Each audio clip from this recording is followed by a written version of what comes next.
काव्या एक बहुत ही अमीर व्यक्ति की बेटी थी। वह बहुत ही घमंडी थी। अपनी सहेलियों के बीच पैसों का घमंड दिखा दिखा कर हमेशा बात किया करती थी। अध्यापकों से भी ये अपेक्षा करती थी कि वो उसका खास ख्याल रखें। उन्हें अपनी ओर आकर्षित करने के लिए अपने पिता के अमीर होने की डींगे मारकर कहती थी, मेरे पिता बहुत अमीर हैं और उनका नाम संतोष है। आप लोगों ने उनका नाम तो सुना ही होगा। काव्या को जवाब देते हुए अध्यापिका ने भी साधारण ढंग से कहा, ठीक है।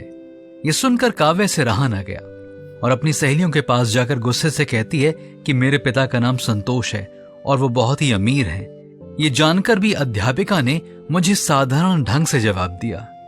ये मैं कैसे सहन कर सकती हूँ। अध्यापिका सभी छात्राओं को एक समान देखती है और सभी से सख्ती से पेश आती है। वह घर जाकर अपने पिता से कहती है, पापा, वह अध्यापिका मेरी ओर ध्यान ही नहीं देती।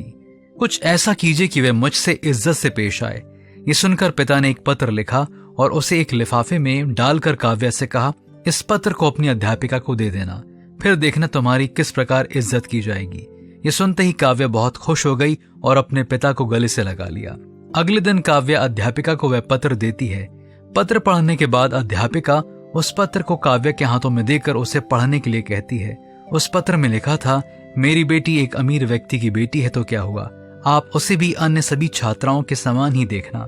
उसे कोई प्रमुखता देने की आवश्यकता नहीं है। अगर आप उससे सख्ती से पेश आएंगी तो वह अच्छी लड़की बन सकती है। पत्र पढ़कर काव्या हैरान रह गई, मगर धीरे धीरे सुधरने भी लगी। वह अपने आप को एक साधारण छात्रा के रूप में मानने लगी कि वह भी दूसरी छात्राओं की तरह ही है और सब एक समान ही है। प्रिय दोस्तों, हमें जिस प्रभु ने बनाया है वे भी पक्षपात नहीं करते हैं। अन्याय करने वालों को उनके कार्य के अनुसार फल प्राप्त होगा। बाइबल में व्यवस्था विवरण 16वां अध्याय 19वीं आयत के आरंभ में लिखा है, तुम न्याय ना बिगाड़ना, तू ना तो पक्षपात करना। इसलिए आइए हम भी प्रभु के भय में होकर न्याय करते हुए, किसी के साथ भी पक्षपात ना करते हुए उसके पुत्र और पुत्री बनकर जिएं।